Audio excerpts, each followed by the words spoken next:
Hello dear friends, मैं doctor कांचन दुरुक्कर। मैं स्त्री रोग तज्ञ और टेस्ट बेबी कंसल्टेंट हूँ और पिछले 10 वर्ष से पुणे में कार्यरत हूँ। आज हम प्रेगनेंसी का 40th वीक डिस्कस करने वाले हैं। तो ये जो 40वां हफ्ता है, इसमें हमारे मदर्स में क्या चेंजेस हो रहे हैं, हमारे बेबी में क्या चेंजेस हो रहे हैं, इसके बारे में हम इस वीडियो में बात करने वाले हैं। सो 40th वीक 40वां हफ्ता ये लास्ट हफ्ता होता है। 40 हफ्ते मतलब कि एक्सपेक्टेड डेट ऑफ डिलीवरी जो आपको दी जाती है, ये 40 हफ्ते जो है वो आपके क्रॉस नहीं होने चाहिए। सो जनरली 70% ऑफ द जो लेडीज़ है उनकी डिलीवरी जो है वो आपकी जो एक्सपेक्टेड डेट ऑफ डिलीवरी जो है उसके पहले हो जाती है। एक 4 to 5% पेशेंट्स की ही जो डिलीवरी है, जो डेट उनको दिया गया है उसके ऊपर होती है, और कुछ कुछ लेडीज़ की डिलीवरी जो है वो 30% ऑफ द लेडीज़ की delivery expected date of delivery के बाद में होती है। तो 41 वीक्स पे किसी किसी पेशेंट्स की डिलीवरी जो है वो हो सकती है। और अगर 41 वीक्स तक के भी अगर आपको लेबर पेन्स नहीं आते हैं तो जनरली 40 या 41 वीक्स होने के बाद हम लोग इंडक्शन ऑफ लेबर करते हैं, जिसमें हम लोग कुछ पेन्स आने के लिए आपको टैबलेट्स या फिर कुछ जेल जो है वो इंसर्ट करते हैं। आइए जानते हैं कि हमारे बेबी में ये 40 वीक्स में क्या चेंजेस होते हैं। तो हमारा बेबी जो है वो अराउंड 19 to 22 इंचेस इतना हो जाता है। हमारे बेबी का जो वेट है वो लगभग 3.5 kg होता है। डिपेंड करता है हमारे बेबी का जो वेट है वो माँ और माँ का वेट कितना है। हेल्दी मदर हेल्दी बेबी रह सकता है, या फिर अगर स्मॉल मदर है, मतलब बेबी मदर का जो BMI है वो कम है, तो स्मॉल मदर स्मॉल बेबी ऐसा भी रह सकता है। सो ये जो वेट है वो डिपेंड करता है मदर के वेट के ऊपर, इन ऑल पेरेंट्स के वेट के ऊपर, ये सारी चीज़ों के ऊपर ये जो बेबी का वेट है वो डिपेंड करता है। अब जानते हैं कि ये बेबी में हमारे क्या क्या चेंजेस हो रहे हैं। तो हमारे बेबी के जो बोन्स हैं वो पूरे अभी वेल डेवलप्ड हो गए हैं। बेबी के जो मसल्स हैं वो डेवलप हो गए हैं।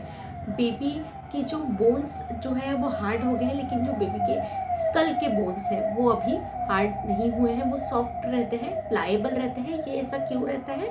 ताकि बेबी जो है वो बर्थ कैनाल से जब पास होता है तो ये जो बेबी के स्कल बोन्स जो है वो एक में के ऊपर ओवरलैप होते हैं।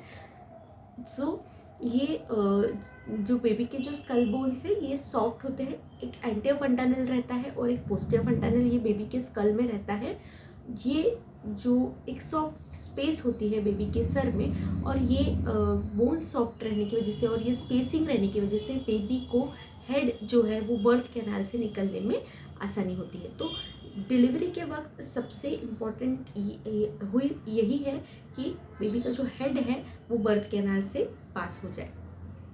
सो ये इसके लिए ही ये जो स्कल के बोन्स जो रहते हैं वो स्मूथ रहते हैं। इसके अलावा हमारा बेबी जो है उसकी डिलीवरी के बाद थोड़े दिन तक विजन जो है वो ब्लर रहने वाला होता है। और बेबी लेकिन जो वॉइसेस पहले सुन रहा था, मतलब कि पेट में इंट्रापार्टमली जो वॉइसेस सुन रहा था, वो वॉइसेस जो है वो बाद में हमारा बेबी जो है वो सुन सकता है। सो ये एक इम्पॉर्टेंट नोट है कि अगर आपने पहले आपके बेबी से गर्भ में ही आपकी बेबी जब है तब मदर या फादर ने बात की है तो ये वॉइसेस जो है वो आपका बेबी ज़रूर आइडेंटिफाई कर सकता है। इसके अलावा आइए जानते हैं कि मदर में क्या क्या चेंजेस होते हैं। तो मदर्स के लिए जो 40 वीक्स है ये थोड़ा डिफ़िकल्ट होता है। इसमें थोड़ा बैक पेन जो है वो रह सकता है। उसके अलावा बैक्सली कॉन्ट्रैक्शन जो हमने बोले हैं कि एक फॉल्स पेन्स जो है, यही पेन्स जो है वो ट्रू लेबर पेन्स में डेवलप होते हैं, और आगे जाके जो पेन्स हैं जो आपको डिलीवरी का पेन्स है, ये ब्रैक्सलीज कॉन्ट्रैक्शन जो है वो और ज़्यादा इंटेंसिटी के होने की वजह से ये पेन्स डेवलप होते हैं। तो जनरली ये पेन्स जो है वो पहले डेवलप होते हैं, उसके बाद सर्विक्स डायलिटेशन होता है, और उसके बाद जो मेम्ब्रेन्स है वो रप्चर होते हैं। तो हर एक ही पेशेंट में पहले ही मेम्ब्रेन रप्चर हो जाएंगे ऐसा ज़रूरी नहीं है।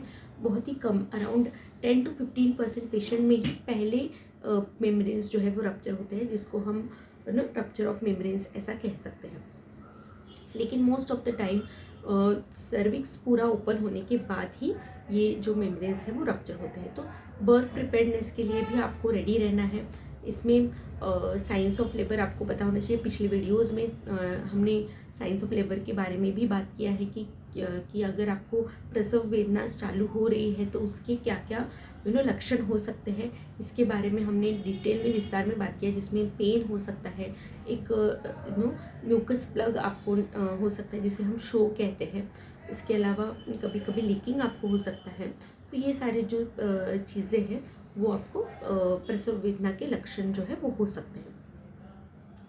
हेड बेबी का नीचे जाने की वजह से 40 वीक्स में आपको फ्रीक्वेंसी ऑफ यूरिन भी रह सकता है, बार बार आपको पेशाब को जाना है ऐसा लग सकता है, या फिर आपको बार बार मोशन को जाना है ऐसा भी लग सकता है, क्योंकि बेबी का हेड जो है वो नीचे पुश कर रहा है और इसकी वजह से आगे भी जो आपकी पेशाब की थैली है उसको भी ये हेड प्रेस कर रहा है और पीछे रेक्टम को भी ये प्रेस कर रहा है। तो ये प्रेशर की वजह से बेबी के हेड के प्रेशर की वजह से आपको ये यूरिन पास करना या फिर मोशन पास करना ये सेंसेशन आ सकते हैं।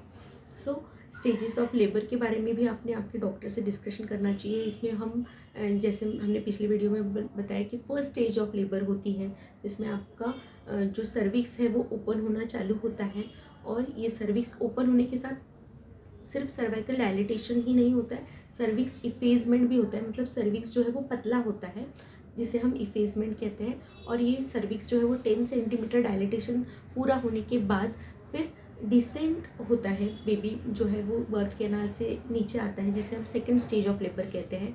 जब ये बेबी का हेड जो है वो बाहर दिखने लगता है हमें, तो इसे हम क्राउनिंग ऐसा कहते हैं। मतलब कि बेबी का जो हेड है हमें बाहर दिखने लगा है, और इसके बाद जो बेबी का हेड है वो बाहर आता है। सो क्राउनिंग मतलब क्या होता है? क्राउनिंग मतलब कि बेबी का जो हेड है हमें बाहर दिखने लगा है। जो भी बर्थ अटेंडेंट है उनको ये हेड जो है वो दिखने लग गया है।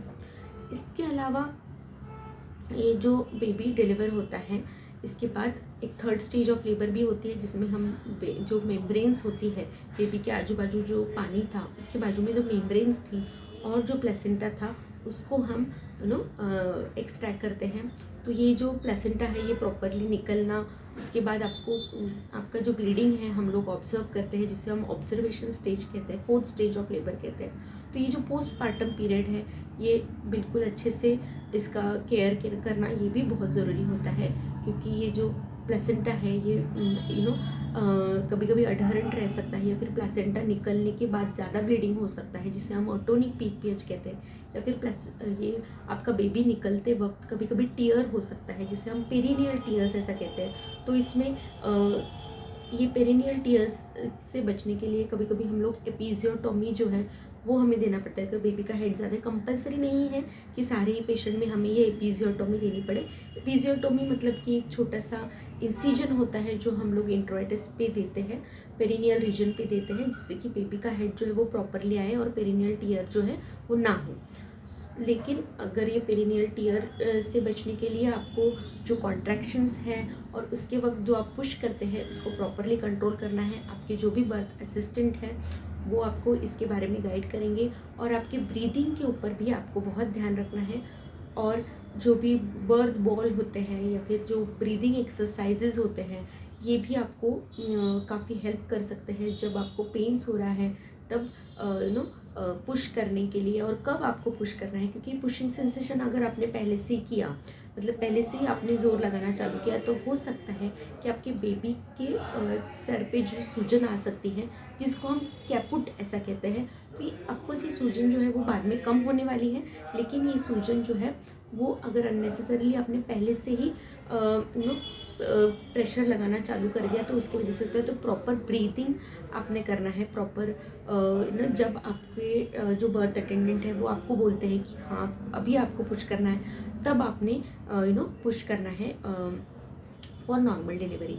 ऑफकोर्स आप वाटर डिलीवरी के बारे में भी आपके डॉक्टर से बात कर सकते हो, जिसमें हम आपका बर्थिंग जो है वो वाटर में हो सकता है। इसके बाद में आप वेंट्यूज डिलीवरी के बारे में भी आपके डॉक्टर से बात कर सकते हो, जिसमें हम लोग अगर हमारे मदर जो है वो एग्जॉस्ट हो गए हैं, वो पुश नहीं कर पा रहे हैं, तो एक वैक्यूम जो है वो हम लगाते हैं और बेबी को ये हेड को ये वैक्यूम लगा के बेबी को हम लोग बाहर निकालते हैं, जिसे हम वेंट्यूज या फिर वैक्यूम ऐसा कहते हैं। अगर आपको नॉर्मल डिलीवरी के बारे में डर लग रहा है तो उसके बारे में आप डिटेल में आपके डॉक्टर से बात कर सकते हैं, और पेनलेस डिलीवरी के बारे में भी आप बात कर सकते हैं। ऑफकोर्स कोई भी वुमन जो है उनको लगता है कि मेरा नॉर्मल डिलीवरी हो, या फिर अगर आपको इसके बारे में डर है या फिर नॉर्मल डिलीवरी के बारे में कोई भी शंका है, तो उसके बारे में आपको आपके डॉक्टर से ज़रूर सलाह लेनी चाहिए, पूछना चाहिए। और ये सारी चीज़ें अगर आपने आप प्रॉपरली कॉन्सल्ट हो, अगर आपने ANC पीरियड में एक्सरसाइजेस किए हैं नॉर्मल डिलीवरी के लिए, जिसमें कि पिछली वीडियो में मैंने बोला है, स्क्वेटिंग एक्सरसाइजेस होते हैं, डक वॉक होता है, ब्रीदिंग एक्सरसाइजेस होते हैं, तो ये सारे जो चीज़ें हैं, इससे आपके जो पेरिनियल मसल्स है, केगल्स एक्सरसाइज है, पेरिनियल मसल्स आपके स्ट्रॉन्ग होते हैं और उससे आपको नॉर्मल डिलीवरी में मदद होती है। सो ये एक इम्पॉर्टेंट चीज़ है कि डिलीवरी में कैसे कैसे आपको जो कॉन्ट्रैक्शंस है इसके वक्त कैसे आपको ये ब्रीदिंग एक्सरसाइजेस करने हैं, और पेनलेस डिलीवरी ऑफकोर्स आपके डॉक्टर से ज़रूर बात करनी है। सो दिस वॉज अबाउट कि 40 वीक्स में आपको क्या क्या प्रिकॉशंस लेने हैं। ज़रूर आपको अगर ब्लीडिंग लीकिंग कुछ है या फिर पेन्स ज़्यादा है, आपके डॉक्टर को तुरंत दिखाना है। आपकी जो डिलीवरी की डेट है उसके ऊपर आपको डेट जाने नहीं देना है। आपकी अगर डेट ऑफ डिलीवरी है तो तब उस दिन आपके डॉक्टर से आपको ज़रूर मिलना है। आपके डॉक्टर आपको इंडक्शन के बारे में, या फिर अगर इंडक्शन नहीं करना है तो एक NST करेंगे, नॉन स्ट्रेस टेस्ट, जिसमें हमें बेबी का प्रॉपर है कि नहीं डेवलपमेंट और बेबी अच्छा है कि नहीं ये देखेंगे, और हम वेट कर सकते हैं कि नहीं, और इसके बारे में आपसे ज़रूर बात करेंगे। सो हर एक पेशेंट में अलग होता है पेन। हमेशा डेट ऑफ डिलीवरी पे ही एक्सपेक्टेड डेट ऑफ डिलीवरी आएगा, ऐसा ज़रूरी नहीं है। इंडक्शन कभी कभी हमें करना पड़ता है। इंडक्शन ऑफ लेबर जो है वो डिपेंड करता है कि हम कौन से वीक्स में करेंगे। बेबी अगर अच्छा है तो हम पूरा वेट कर सकते हैं, 40 वीक्स 41 वीक्स तक के भी हम वेट कर सकते हैं, लेकिन ये डिपेंड करता है कि बेबी की क्या सिचुएशन है, मदर की क्या सिचुएशन है, इसके ऊपर ये सारी चीज़ें जो है वो डिपेंड करती है। So this was about 40th week of pregnancy. ये हमारा लास्ट वीडियो था इस pregnancy week by week series का। आई होप ये हमारी pregnancy week by week series आपको अच्छी लगी हो, इन्फॉर्मेटिव लगी हो। अगर इससे आपको थोड़ी भी इंफॉर्मेशन मिली हो तो ज़रूर हमारे इस चैनल को आप सब्सक्राइब कीजिए, और जो भी प्रेग्नेंट लेडीज़ है जिनको ये इन्फॉर्मेशन की ज़रूरत है, या फिर जो भी फैमिलीज़ है जिनको ऐसे इन्फॉर्मेशन की ज़रूरत है, उनके साथ ये वीडियो ज़रूर शेयर कीजिए। उनको इससे अगर बेनिफिट होने वाला होगा तो हमारी वीडियोस बनाने का जो प्रयत्न है वो ज़रूर सफल हो जाएगा। सो ये वीडियोस को हमारे आप ज़रूर शेयर कीजिए। और मैं ये इसके द्वारा मैं बोलूँगी कि हमेशा अपने जो ANC विज़िट्स है आपके डॉक्टर से वो ज़रूर करने चाहिए। बहुत बार हमने देखा है कि पेशेंट्स जो है वो फॉलोअप नहीं कर पाते हैं, और उसकी वजह से कुछ कॉम्प्लिकेशंस जो है वो हो सकते हैं। इसलिए आप ज़रूर आपके डॉक्टर से फॉलोअप कीजिए, और आई विश कि आप सबकी जो प्रेगनेंसी है वो अच्छी हो, स्मूथली जाए, और आपको एक हेल्दी बेबी हो, और आपकी डिलीवरी जो है whatever it is, whether it is caesarean section और नॉर्मल डिलीवरी हो, तो वो आपकी अच्छी स्मूथ हो जाए और आपको एक हेल्दी बेबी हो, इसके विश मैं आपके लिए करती हूँ। So thank you so much, and if at all you like these videos, do subscribe our channel. Thank you so much.